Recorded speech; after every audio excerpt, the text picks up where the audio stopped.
Okay, well, welcome everybody to this meeting of Carpinteria Birdwatchers. This is the meeting for Thursday, May 7th, 2020. And we are going to talk about woodpeckers by request from Brody, who has great suggestions on what to cover. So we will do woodpeckers. I wanted to just give a quick piece of follow-up. So in the last meeting, Carol Murray had an interesting question. Is Carol here? I do not see Carol here. Oh, that's okay. Maybe she'll show up later.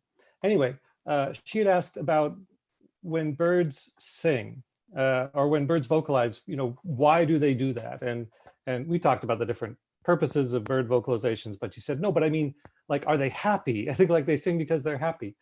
And so it struck me as funny. I was looking through the latest bird books available for purchase, like one does, and trying to decide what of the new bird books, which of the new bird books I needed to buy first, because I have a problem with buying all the bird books. And so from the latest book from David Sibley, his book, What It's Like to Be a Bird, which just came out. I didn't actually buy this one, but reading through the introduction to it online, he wrote, instinct can't be blind obedience. It has to be subtle to allow flexibility and choices. My growing sense as I worked on this book is that instinct must motivate a bird by feelings of satisfaction, anxiety, pride, etc. I realize this is enormously anthropomorphic, but how else do we explain the complex decisions that birds make every day, balancing competing needs such as finding food while minimizing effort and risk? So I thought that was cool because we kind of talked about that at the last meeting about, are birds singing because they're happy, or are they happy while they're singing?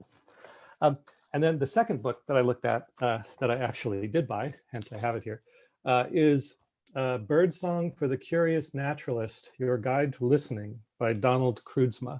And I haven't read the whole thing, but I'm really enjoying it and I certainly recommend it. But at the very beginning, he has this really interesting paragraph. He wrote, birdsong fills our lives with beauty and wonder. The beauty is everywhere and inescapable. A robin caroling after a rain, a thrush fluting in the forest, a wren babbling in the brush, any bird with an unknown name who moves us. Autumn and winter are dreadfully quiet, and we eagerly anticipate the return of spring and song. Singing birds are happy and sing for joy, we want to conclude, but all we can know for sure is our own happiness and joy in hearing them. So I thought that was, again, sort of interestingly tying in with what we talked about at that meeting. Okay. Any other follow-ups, announcements? Oh, there was one thing I wanted to mention that, so eBird is doing their global big day this Saturday, May 9th.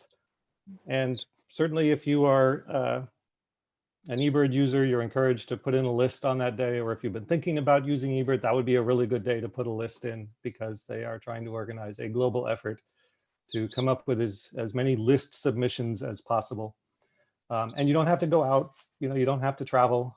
Certainly in a lot of places, travel for frivolous things like bird watching is somewhat frowned upon these days. So you can put in a list from your home, like a lot of us have been doing. So anyway, wanted to mention that. Saturday is the global big day. Okay, any questions from anyone? Any fun sightings you want to report before we go on to woodpeckers? We could talk about a little bit about the ibis. Oh yeah. So Tom, tell us about your ibis or ibises.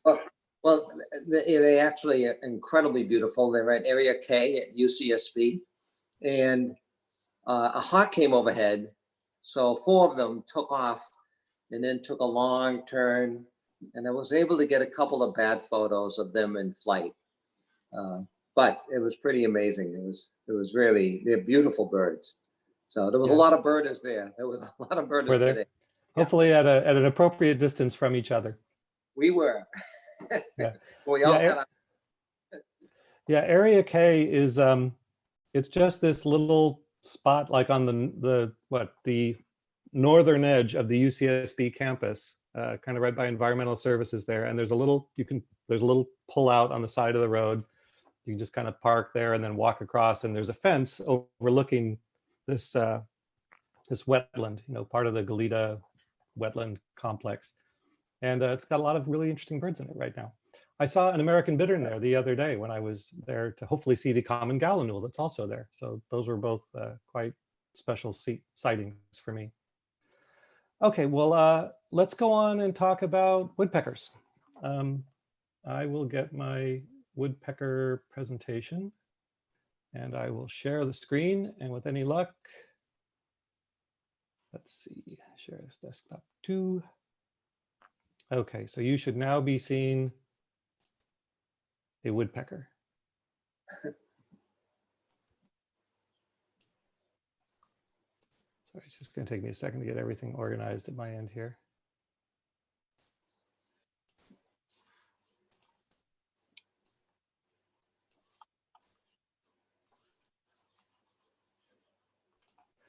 Okay. Woodpeckers are great. Who doesn't like woodpeckers? Is that a acorn woodpecker? That is indeed an acorn woodpecker. So what I'll do is what I usually do. We'll talk about sort of general woodpecker facts for a bit, and then we'll go on to the specific woodpecker species that you can see in Santa Barbara County. And I'll start with the more frequently seen ones and then kind of work my way to the less frequently seen ones. And yes, this woodpecker will be coming up fairly quickly in that presentation because we've got a lot of these around. Okay, but first some sort of fun woodpecker facts. There are roughly 240 species around the world of woodpeckers.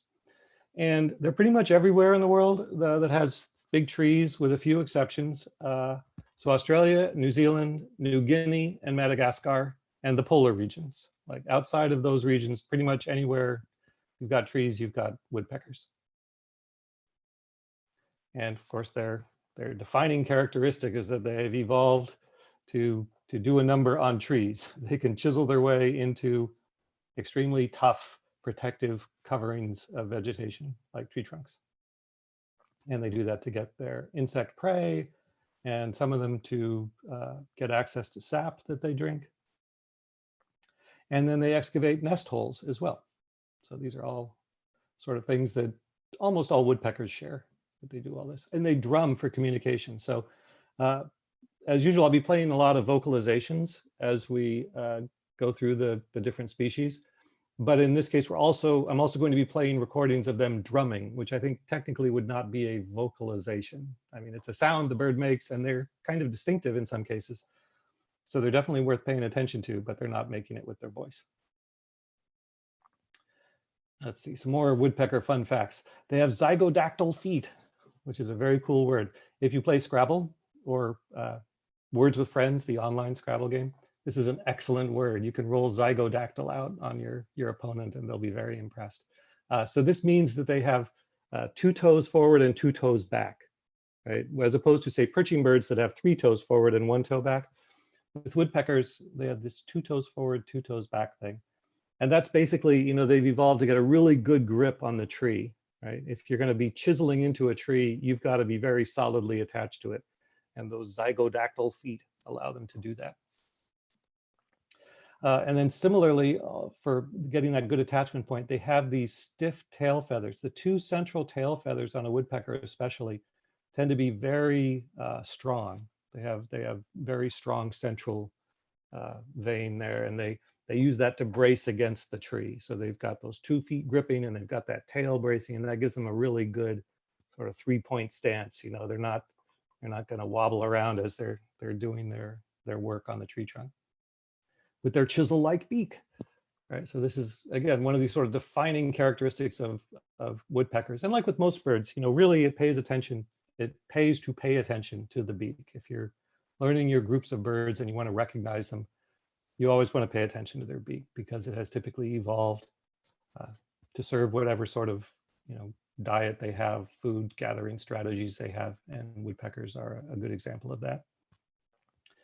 And then also you can see in this photo, they have this long tongue that, if you could see really close, is sort of barbed at the tip. And this is really useful if they've chiseled their way into a gallery, like wood boring beetles that live in the bark of trees. They tend to make these galleries, these little tunnels that they've chewed out. And if a woodpecker can get access to that, they can stick their barbed tongue in there and reach around and find stuff and pull it back out. So that's probably the last thing you want to see coming at you if you're a wood boring bark beetle. But that's how woodpeckers get access to that stuff. So just a little more about this sort of interesting head physiology.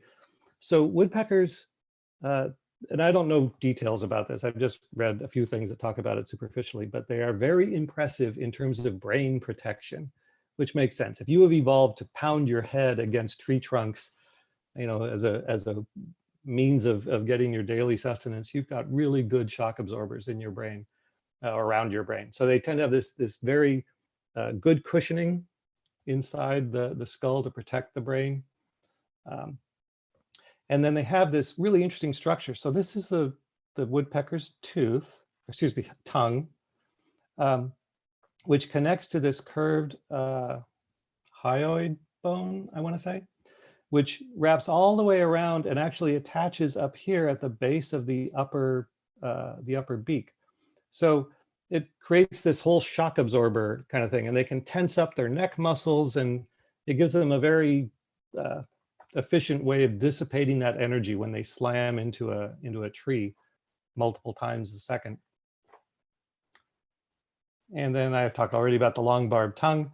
The northern flicker here, their tongue can actually extend 2 inches beyond the tip of the beak, so they can use that to probe for ants. They're among the things that they like. You know, they're one of the few woodpeckers that isn't exclusively, you know, foraging in trees. They'll go on the ground and they'll they really like ant nests. They'll go on an ant mound and they'll stick their long tongue down the ant tunnels and pull ants out that way.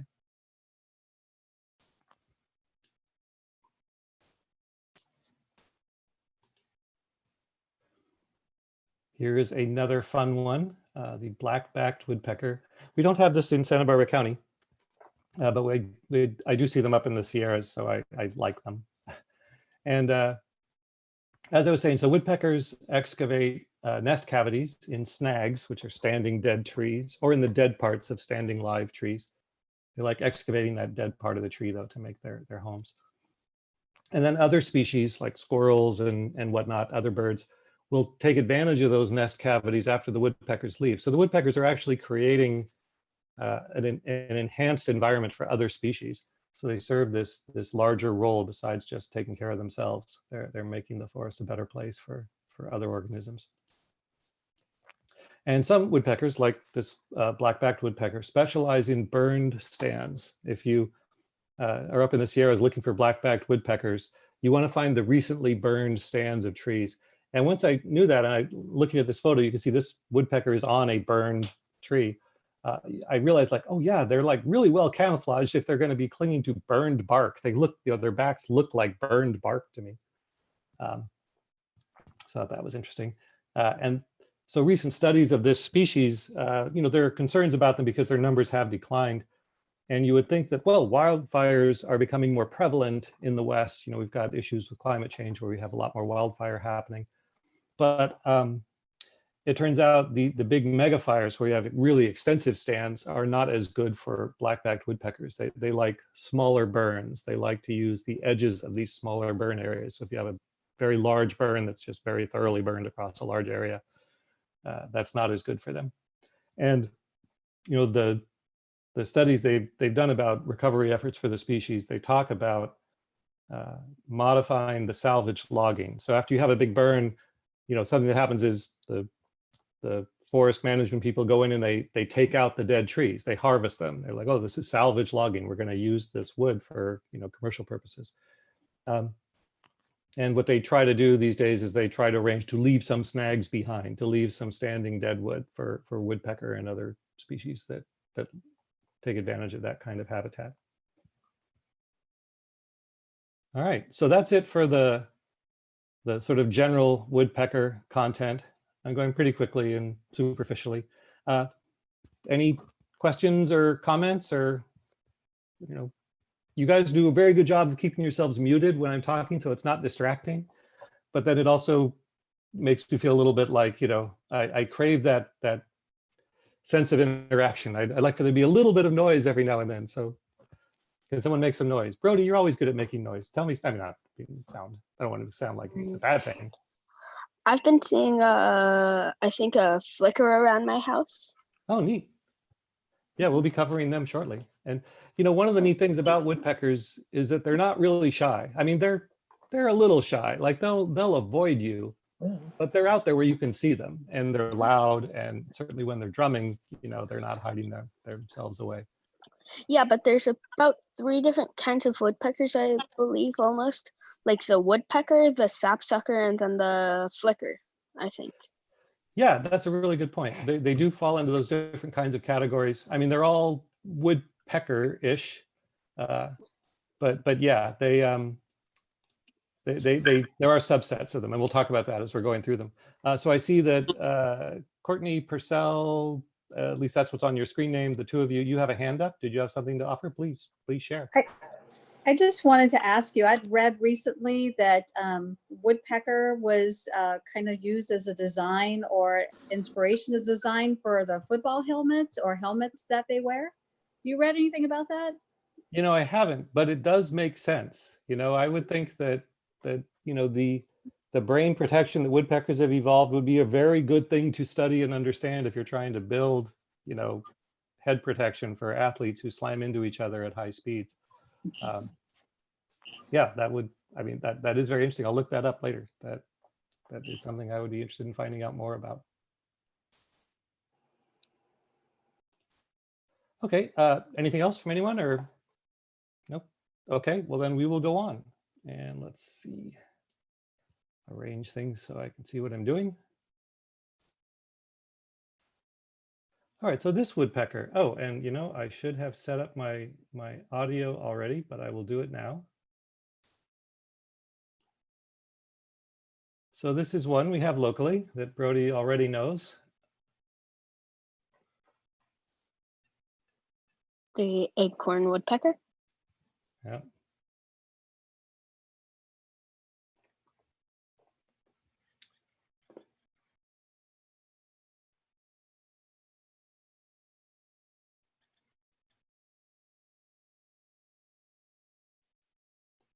So that's 2 different kinds of vocalizations from acorn woodpeckers. The first one was a recording by Paul Marvin at Xenocanto, and then that last one was by Gabriel Leite at Xenocanto. Did everybody hear those? I didn't hear them. No. I didn't hear it. You didn't hear it? No. Oh, okay, that's my problem. Okay, I'm going to stop the screen share and restart it because I think what I did is I failed to share the computer audio. And then you'll have the fun of hearing it again. Share computer sound. I did not do that before. You know, I'm getting a little cocky, I think. Oh, I know how to do my Zoom meeting sharing, but it's like, no, it's more complicated. Let's see. Okay, so let's try that one more time. All right, so first up, Paul Marvin's recording of an acorn woodpecker.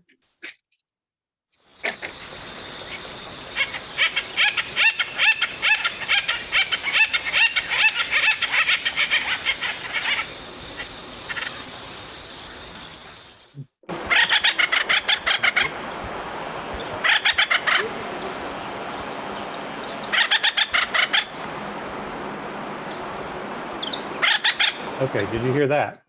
Yes. Okay, excellent. You were so polite the first time. I was just sitting there staring into space and you were just politely waiting. I was looking for a button that I should have hit. Yeah. Yep, that is your... Let's see. Okay, sorry, I'm still fiddling with things at my end. Okay, so those are 2 different kinds of vocalizations from acorn woodpeckers. Let's see. Oh, and then I didn't realize for the longest time that acorn woodpeckers are sexually dimorphic. You can tell the males from the females. As with most woodpeckers, where you can distinguish them, the males have a little more red on the head. And in the case of the acorn woodpecker, the male's red crown goes all the way forward to this sort of cream-colored forecrown. In the case of the female, there's a black band in between that separates the red from the cream color. So once I learned that, I started paying more attention to acorn woodpeckers. I did not know that. See, so there you go. Here is their range map from the All About Birds website. And you can see they're not really migratory. They just have a territory that they stick around in year round. I would assume this reflects the fact they're eating acorns. They store them up during, you know, big mast years when there's a big acorn crop. They can store lots and lots of acorns, and then they can kind of make it through the leaner times with their stored acorns. And they don't need to invest in migrating around. They can just stay in the one place they know. And I wanted to say one thing about it. Yeah. They store their acorns in the trees. They like pack them into the trees, and that's what you'll be seeing all the time. You'll be seeing it even sooner than that, because I've got a picture coming up that shows it. But yeah, here's your eBird histogram for Santa Barbara County, and you can see that's about the thickest, most consistent eBird histogram of any that I've ever shown you guys. Like if you go out bird watching in most areas in Santa Barbara County, if you've got oaks around, you will have acorn woodpeckers, and you will hear them making that characteristic vocalization. So they're very hard to miss. And similarly, here's our, let me see if I can get the participants window up. Okay, I'm gonna mute Penny, because I think that's where that sound's coming from. Let's see if that helps. So yeah, you can see from these pins, like, you know, they're all over the place in Santa Barbara County, or at least all over the places where people are typically bird watching, where there's suitable habitat for them.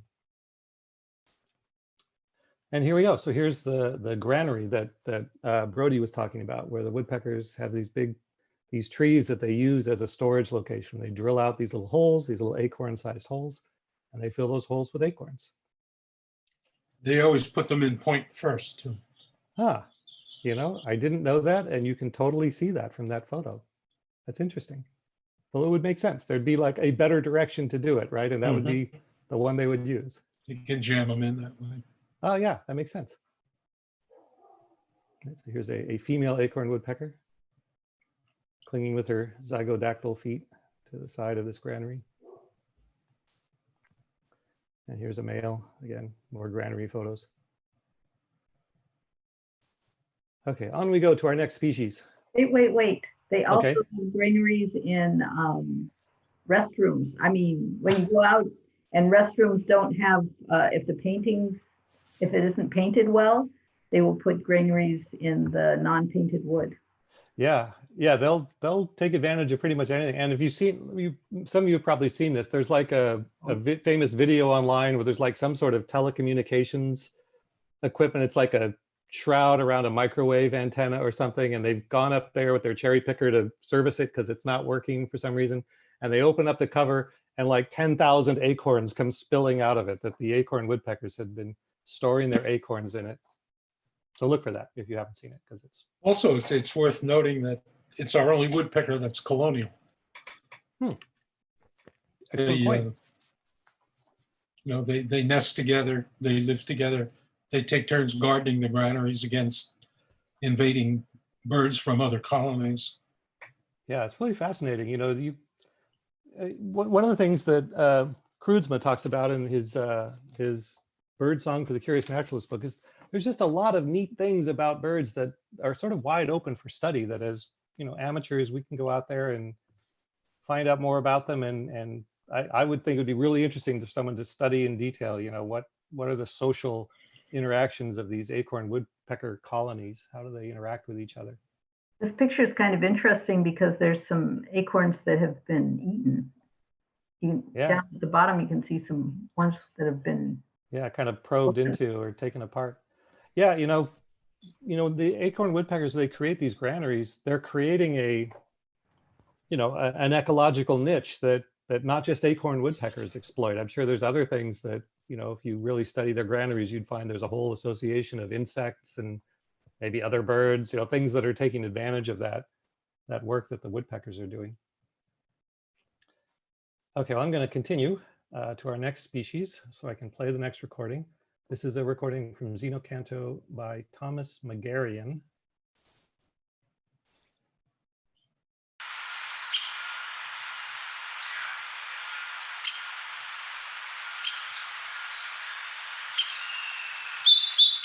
That is not the woodpecker. That is the woodpecker.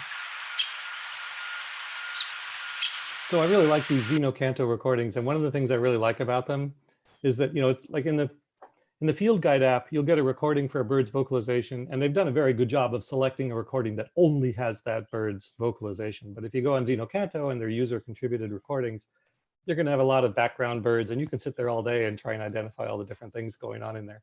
But the main thing we were hearing there were those individual chips of the Downy Woodpecker. So that kind of single chip note, kind of softer, it's got a very characteristic sound that if you learn to key in on it, you can recognize when you hear a Downy Woodpecker. Here's another recording. This is by William Whitehead.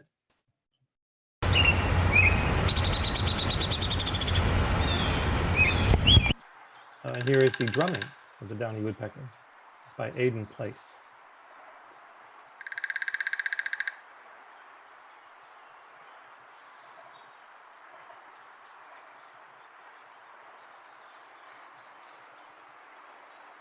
I think there's another drum coming. Or not.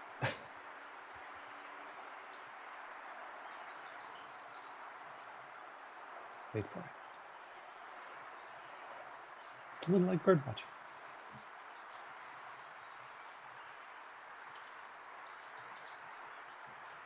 Now I'm getting bored.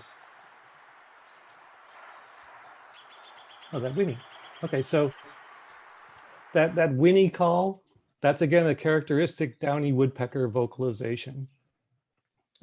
And the drumming, excuse me, the drumming of the woodpecker is going to change its sound quality based on what they're drumming on, right? If they're drumming on some siding of a house, it's going to sound one way. If they're drumming on a small branch, it's going to sound different. But the rhythm of the drumming, there's characteristics of it that if you listen to it a lot are helpful clues about the kind of woodpecker you're hearing. I'm not that great at identifying woodpeckers by the sound of their drumming, but I understand it is a thing one can do.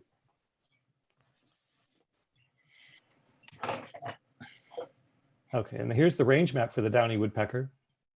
And you can see again, not migratory. They stay year round. And they stay year round in some pretty harsh environments. If you think about up here in Canada, getting up fairly far north in Canada or into Alaska, they're staying there through the winter. So they're really able to, find what they need to stay alive, even in very difficult circumstances. It turns out that if you specialize in drilling your way. What's that? Nothing. Okay. You find out if you specialize in, getting your food from underneath tree bark or down in the wood of trees, that you can survive even in the midst of a northern winter, because there's still grubs, there's insects that are overwintering under that bark that you can get access to. Here's the eBird histogram. Again, we have them throughout the year. Not quite as thick a line as with the Acorn Woodpecker, but they're certainly out there being seen a lot. And again, here's your eBird sightings locations. Carpinteria down here. And the red pins are like, reports in the last 30 days when I took this screenshot, which I think was a year ago in March. And then blue pins for any reports of Downy Woodpeckers ever. All right, so here's our next species. And here's the recording.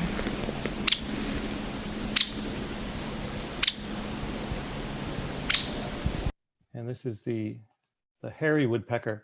And, it looks quite similar in terms of its pattern to the Downy Woodpecker. And that single note, that kind of thick call, is not that different from the Downies. So it's worth, I think, listening to both. So I'm going to go back and play the Downy Woodpecker pick note.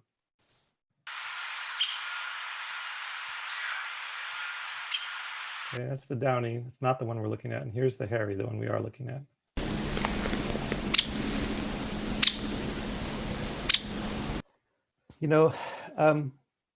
The hairy is just a little more emphatic sounding, a little more of a, I'll bet you if you looked at the sonogram for it, it would be easier to pick out what the real differences are. Like, I feel like I can hear that difference, but I'm not able to describe it really well, which maybe means I'm not hearing it as clearly as I think I am. So anyway, something to work on. Here's its range map, pretty similar to the Downy Woodpeckers. A lot of the same habitat, although the Downy didn't extend south into Mexico, which the hairy does. And the eBird histogram, again, we have it throughout the year. A little bit thinner line than the Downy's histogram. So again, it's in a somewhat smaller percentage of eBird lists from Santa Barbara County. And again, you know, a little bit fewer eBird sightings pins. Okay, so let's talk about comparing the two. If you're very fortunate and you have them perched side by side, as they were when this photo was taken, it's a no-brainer. The Downy is the cute little one and the hairy is the big, less cute one. But you don't see them side by side typically in the field, and they don't perch next to a ruler, so it's kind of hard to know. Something to look for, you know, the first thing I always look for is the beak relative to the head. Right, so the Downy's beak is a little short thing compared to the width of the head, like maybe half the width of the head or less in length. And the hairy's is a much larger beak that's closer, you know, it's definitely, you know, it's well over half the width of the head in length. Something else I've noticed too is like, you do sort of have a standard yardstick in that both of their eyes are roughly the same size. And if you look at the size of the eye in the head, to me, you know, it looks a little bit like, this is sort of like an anime figure, like in Japanese comics, have the really big eyes. They were like a Disney character. This is like a woodpecker drawn by Walt Disney. It has these big, you know, cute eyes. Whereas the hairy woodpecker's eye is more of, you know, a suitable size for a real world bird in its face, in its head. So I don't know. That's, again, you need to be seeing it pretty close to be seeing those kinds of details. It's worth studying if you see them up close, but go for the beak. Look at that beak and learn the vocalizations. If you can, you know, recognize those different vocalizations, that will really help. At the spots on the tail too. Yeah, so there's the thing of, doesn't have any red.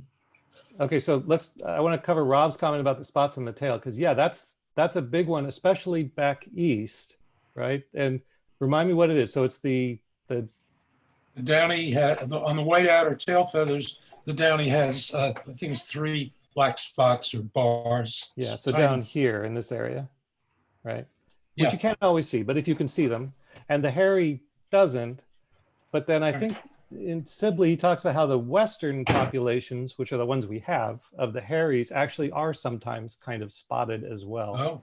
So I'm not sure if that's the most reliable thing, but it's certainly a good clue, you know, to keep in mind. Like, check it out the next time you're looking at one.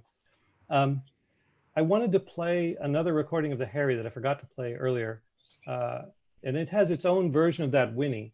So the Downy Woodpecker had that kind of whinny. I'm going to play it again just so you hear it. So that is, you hear that a lot, you know, in Downy Woodpecker country, that whinny. And here's the hairy's version of the same kind of vocalization. Give it a second. So, I mean, the hairy can kind of do a whinny as well, but again, it sounds a little bit different. Okay. So on we go. Oh, I didn't. Oh yeah, sorry, Andrea, you had a question. And so did you say something about how this one doesn't have red and this one does? Oh yeah, so I haven't been, I've ignored this, but in fact, this is a male hairy woodpecker. So the male of both the hairy and the Downy has a little red spot at the back of the head, and the female does not. So I'm pretty sure what we're looking at here is a male hairy and a female Downy. Okay. Okay, so how about this one? This one is not side by side with some other woodpecker. So Short beak and a big yeah, eye. yeah, I'm agreeing with that. And Brody, you're waving your hand. What do you say, Brody? What have we got here? Downy. Yeah, I agree. I think we do in fact have a Downy, and it was labeled that way at the place where I took the photo, or where I obtained the photo. So I think we're gonna go with Downy on this one. How about this one? Hairy. Andy says hairy. Yeah, Yeah, this was identified as a hairy Hairy. woodpecker. Yeah. Again, so the beak is just, it's bigger, right? And the little non-anime eyes. Maybe that's a me thing. All right, new species. Oh, I didn't play the drumming of the hairy woodpecker. Do you want to hear the drum of the hairy woodpecker? Yes. All right, we'll go back.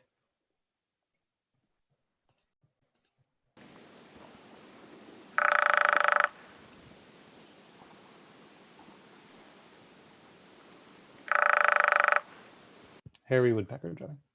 Could you play the drum of the daddy again? Yeah.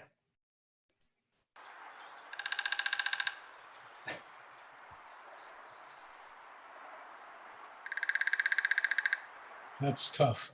Yeah, to me, those sound very similar in terms of the overall pattern and rhythm of it. They're drumming on different tree trunks or different tree limbs. So, they're going to get a different sound quality just from that. Okay, let's see. On to this. This is a recording by Paul Marvin of, sorry, let me get back to the right slide, of this species.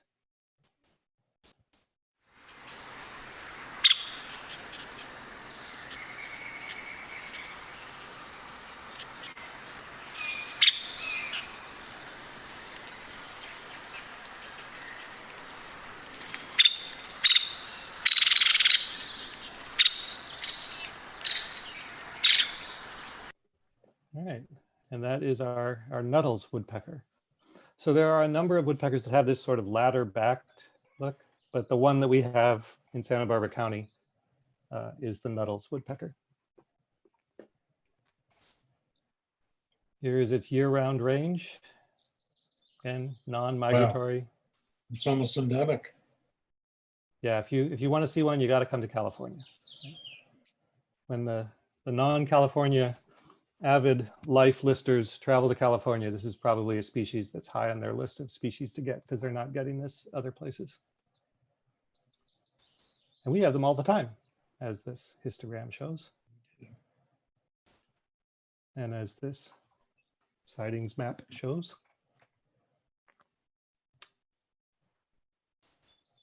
Okay. Northern flicker. Northern flicker. Here's a recording by Bruce Lagerquist.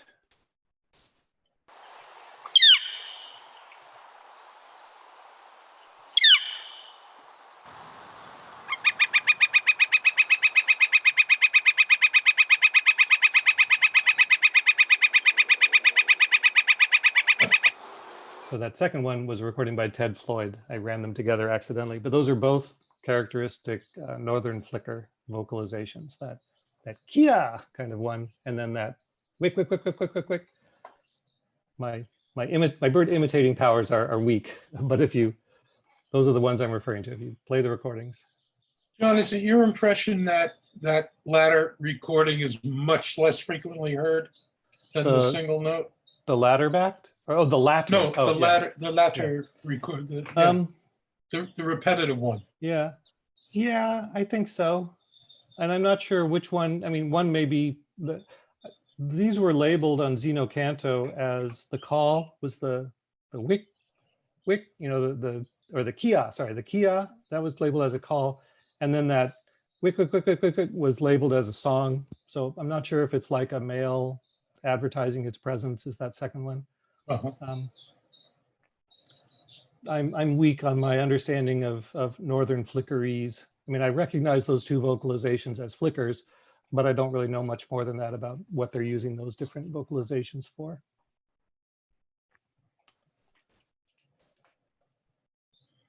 And as mentioned previously, you will see northern flickers on the ground a lot compared to other woodpeckers. They'd like to go after ants, but they're also up in trees a lot. They come in several different flavors. The Western ones, which used to be red-shafted flickers, a full species when I started off bird watching, look like this. The male has this red whisker mark and the female has a pretty plain face. And then if you can see the underside of the tail or the wing linings, got this really pretty salmon color. This is the red-shafted subspecies of the northern flicker. This was one of the first big lumps that happened that the ornithologist did as I was a birder growing up, that, you know, took away a bunch of species from people, and people got very upset that we used to have three flicker species and now they're all one. That's heresy. Why are you taking away my birds? But, you know, they split some other species, so they take it away and they give it back. Here's the northern flicker yellow shafted race. So this is the one commonly seen in the east, where the male has a black whisker mark, not a red whisker mark, and they have yellow wing and tail linings.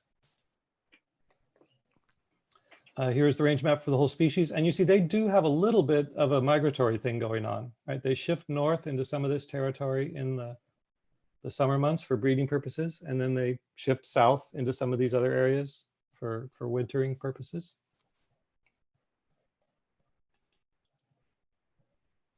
And histogram, see them a lot throughout the year, although it does seem like there's a dip in the summer months. So, you know, we have more of them. Like, I guess as the northern population shifts southward, we probably get more of them around in the winter months, the fall and winter. And you see them pretty much everywhere. Did something happen to your video feed? Are you not seeing it now? I've got a blank screen. That may be at your end. You may have I'll go join again. Yeah, we okay. see it. Are other people still seeing it? Yeah, I can see it. Okay. Oh, I see what it is. I just plugged my phone in to charge it, and it's busy syncing the phone with iTunes, and I've lost. Sorry for the interruption. Oh, it's okay. You know, one of the trickier things about this whole Zoom meeting process is trying to untangle what's happening at the user's end and what's happening as part of the feed. You know, it can be very confusing for me, at least. All right, let's move on though. Oh, this handsome woodpecker. I have a soft spot for these. Plus, I don't have one in my county year list this year, so I'm very attuned to anywhere it gets reported in Santa Barbara County. I don't believe I've ever heard this woodpecker vocalize, or not much anyway, but here is a recording by Frank Lambert.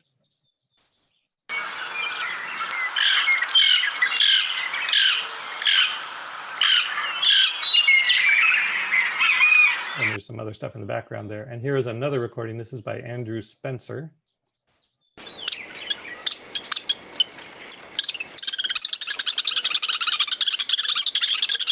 That sounds like a family group at a nest hole, I'm guessing. And then here is a drumming example.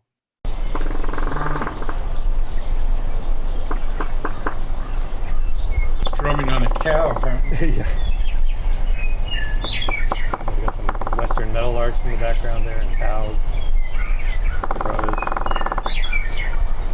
Well, that kind of gives a good habitat clue. Like, this is a woodpecker of open country, you know, where you've got some cows and meadowlarks hanging around.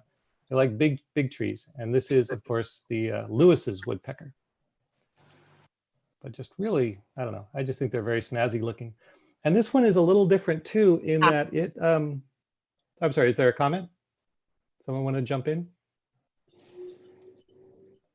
Okay. I find them interesting because they actually do fly catching. They will perch on an exposed perch and then fly out and catch flying insects and return. So we were talking about fly catchers recently.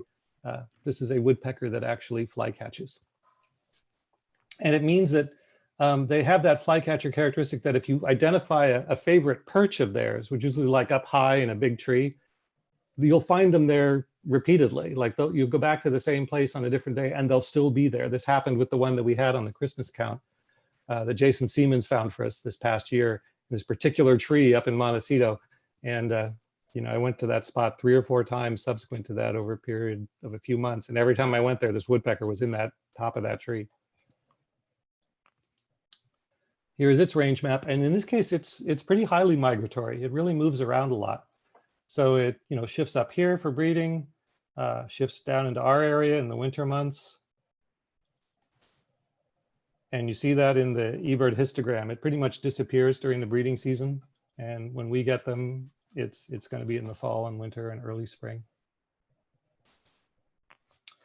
And here's where it tends to be seen. So more inland, you know, out in the Santa Ynez Valley is a good place to see them. Up in the mountains, Figueroa Mountain has them, but around here as well sometimes. Just kind of have to watch those eBird lists, you know, see where they're being reported and then go see if it's still there. or get lucky and find one on your own. All right, we're getting down to the pretty obscure woodpeckers for Santa Barbara purposes. Here is a recording of this one. This again is by Bruce Lagerquist.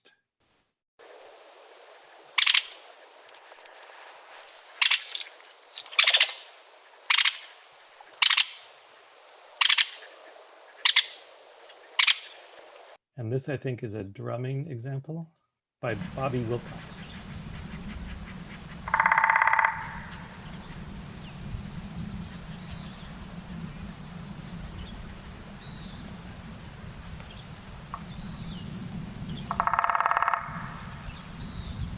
So I don't know if you could hear it, but there was a Western tanager and a Western wood pewee in the background there. So again, that kind of places it habitat-wise. If you learn what all those other associated birds are, you hear the vocalization, you get a good idea of where this recording was made, at least broadly speaking, habitat-wise.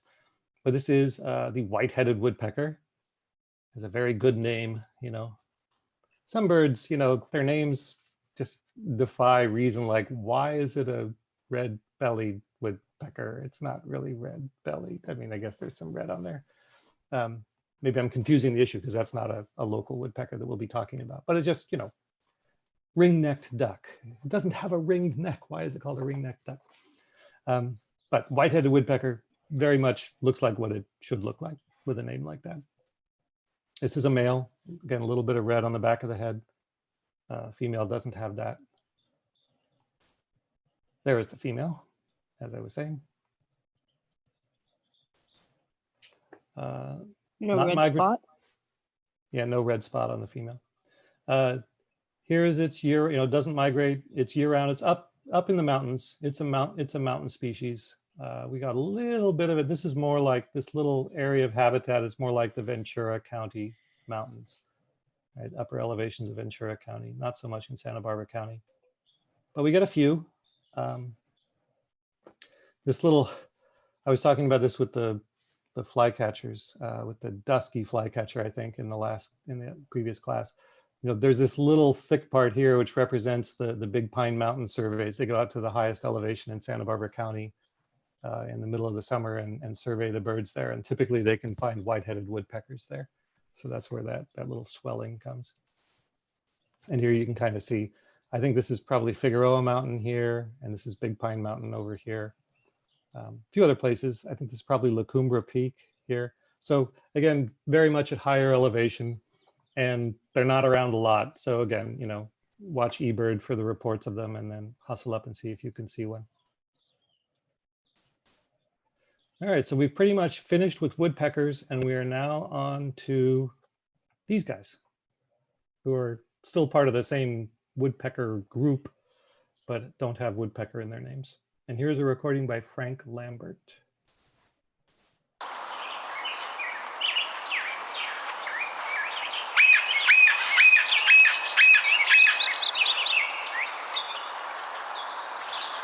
And here's a recording by Christy Nelson.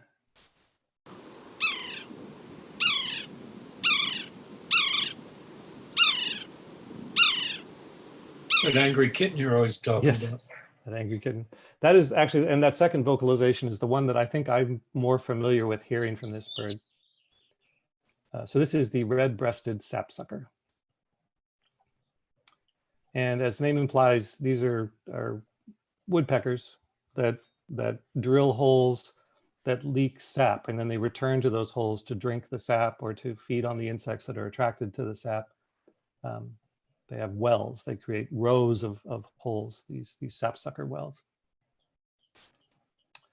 They have a range of red-breastedness. They have a range of the amount of red on the head versus the amount of white or other sort of markings. This one has a lot of red on the head. This one has even more. It's very extensive down into the red breast, as the name implies. All these sapsuckers have a broad white stripe down the side of the wing there. So that's a good thing to key in on. If you see that, you're probably looking at a sapsucker of some variety. Here is its range. So Can I also? Yeah, go ahead. I also sort of saw like a little black earmark almost on it. Yeah, so there is, and we're going to look at some more photos. There's a fair amount of variety on their head pattern. And it kind of gets involved in this sort of complex question of subspecies or species and interbreeding between the different species that we will talk about as we continue. So winter months are better, although there's a few reports in the June and July period, but for the most part, this is a winter species for us. And these are the kinds of places you see them. They really like pepper trees for some reason. So if you can find a stand of pepper trees, that's a good place for sapsuckers. Here is another species, and I'm going to actually skip some. Oh, I will actually, let me play the recording of the drumming though, because this is the red-naped. We'll come back to that in a second. But let me play a recording of the drumming of the red-breasted sapsucker, because this actually is pretty interesting.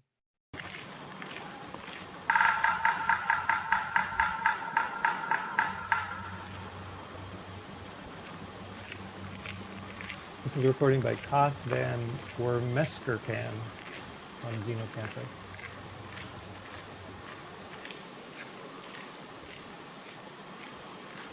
Another example coming up.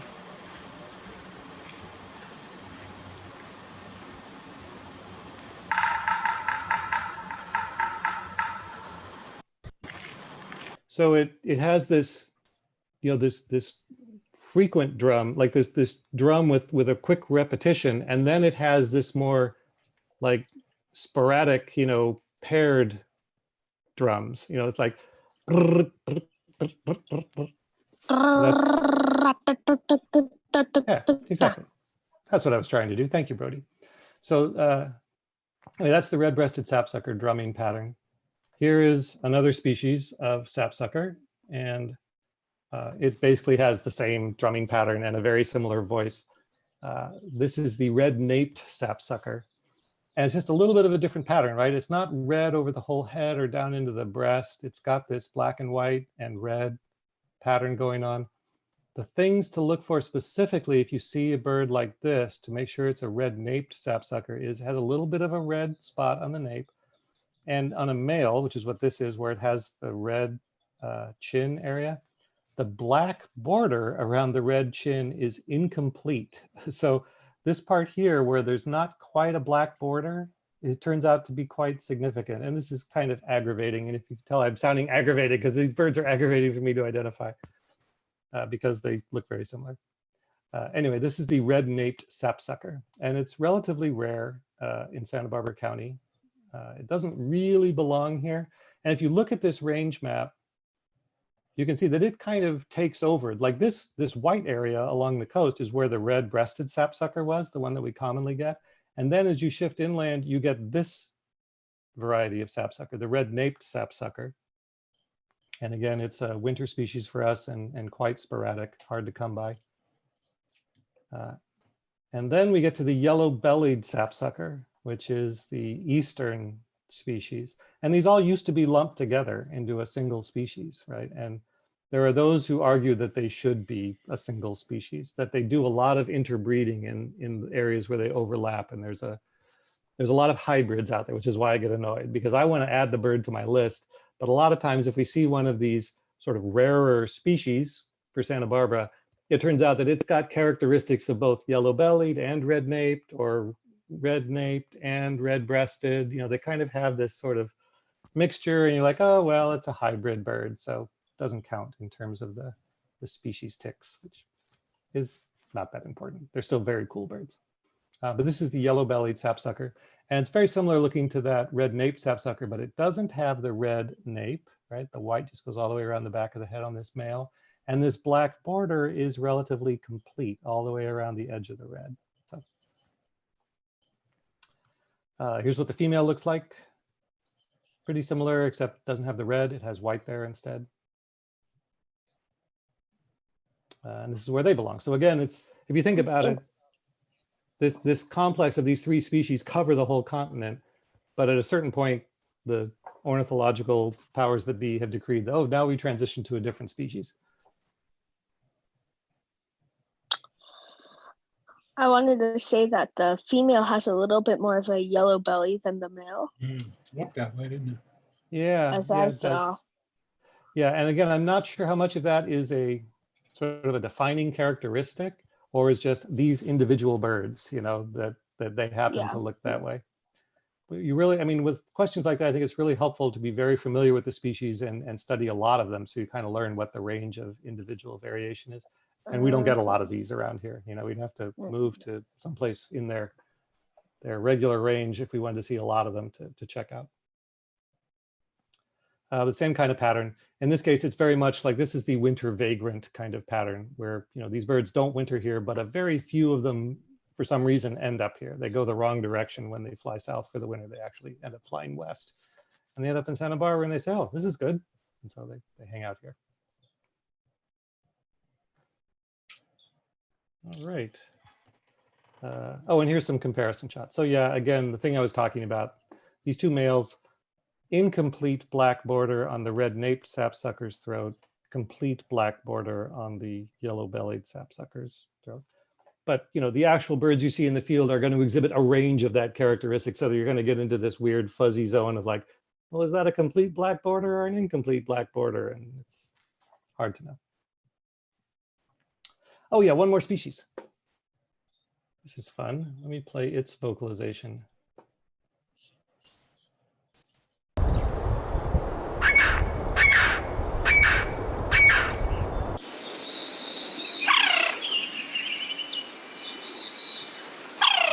Kind of similar, right? So this is a different species of sapsucker. This is the Williamson's sapsucker.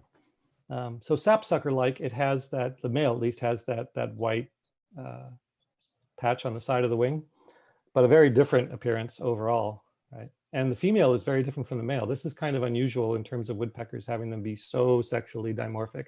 Like this female looks like a completely different bird, right? Almost like a dove.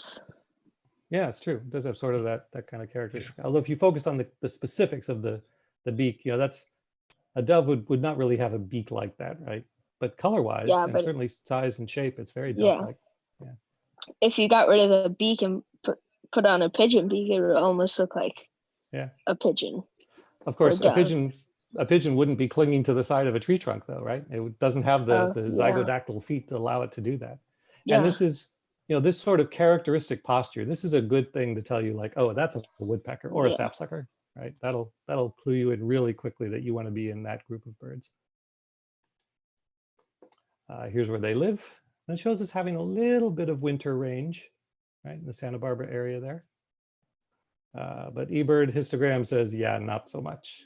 Very hard to find in Santa Barbara County. Right, just a few places. La Cumbre Peak is this one. This is Figueroa Mountain, Big Pine Mountain over here, and then off into Ventura over on this side. And that is it for woodpeckers. I mean, there are other woodpeckers you might see in Santa Barbara County, but it would be a rare and special event, were you to see some other species. Yeah, I have been seeing American flicker. Yeah, well, northern flicker, I guess is the technical name, right? But it is our American flicker. No, it's not the northern, but it's like black. It's black and it has like white under its wings. Interesting. It sounds like a phenopepla. Yeah, yeah, they're black with white in the wings. I don't know. Check out this. Could be. Check this bird out, Brody. We need more data. We need more details. I've only seen it in flight, so yeah, from underneath. So that's yeah, birds in flight is tough. You know, I forget what I was reading, but what were you gonna say? I was gonna say if I saw it on a tree like a regular woodpecker with his aerodactyl feet, then I would know it's probably some type of woodpecker or something. Yeah, yeah. Well, see if you can see it again. Get more looks at it, more good looks, and report back to us. Okay. Okay. So that's it for my content. Any other comment from people? Any questions? Where are you guys going to go bird watching? What are you going to do for Global Big Day on Saturday? My house. Yeah. My house is good enough. We have like 20 acres. So. Oh, excellent. Yeah, and there's a bunch of different trees around, and I'll see quail, California quail almost every day. Awesome. Yeah, I always get a kick out of seeing them.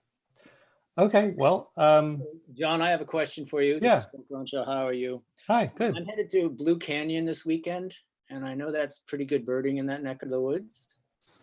I confess I don't know where that is. Can you give me Blue more Canyon detail? is just over the hill from Carpinteria. That's the big canyon called Blue Canyon on the east Camino Cielo. There's Blue Canyon, which runs parallel, and you end up at Jameson Lake. Oh, wow. So like the north end of the Franklin Trail. Like if you took the That's Franklin correct, Trail yeah. all the way up, is that how you're actually getting there? Or are you taking Yeah. the? I'm gonna hike from my house and go and stay overnight, then come back through San Ysidro. Wow, It's that sounds interesting. exciting. Yeah, that'll be really neat. Should So get on some owls. That's right. Well, I was talking to somebody back there. Matt here says they're looking for a special kind of owl back there. Really? Can Wow. I make a request to you? Yes, you can.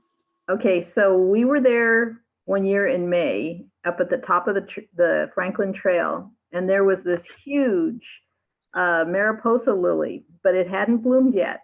And it's sort of right in the middle of the trail. And so if they haven't slashed it, if Yeah. you see a Mariposa lily near the top of the trail, maybe could you tell us next time or take a picture of it and so I could see it? I'm not going that trail. I'm going Romero Oh. and San Ysidro, doing a big Oh, wow. loop. Okay, Okay. but there's other Mariposas back there too, by the way, right now. Yeah. The flowers are just absolutely picturesque. I saw And- yeah. a Mariposa weedy eye on the San Ysidro, so maybe you'll get lucky and see that. Got it. Yes, you betcha. Okay. Yeah, I mean, there's, since there's less traveling, fewer people going up and Right. tramping around, bring back photos, let us Yeah. know what you found up there. But your timing, I wanted to do woodpeckers because I was there last weekend and I definitely heard a lot of what you have, the little rat-a-tat-tat-tat-tat-tat. So thank you for this. It's going to give me more enlightenment to figure out which one it is, if I can find them. Yeah, if you can make a recording, you can compare it to Xenocanto and really narrow it Sure. down. If you can get a look at it, that's really good. Good. All right, well, this was a lot of fun for me. I will put together something for next week and we'll see what it is, but you can assume there will be a meeting Thursday at 4 p.m. of next week. Great. Thanks, John. Yeah, thank you Thanks, guys John. for showing up. I had a really good time. Done. Take care. Okay, so long. Bye.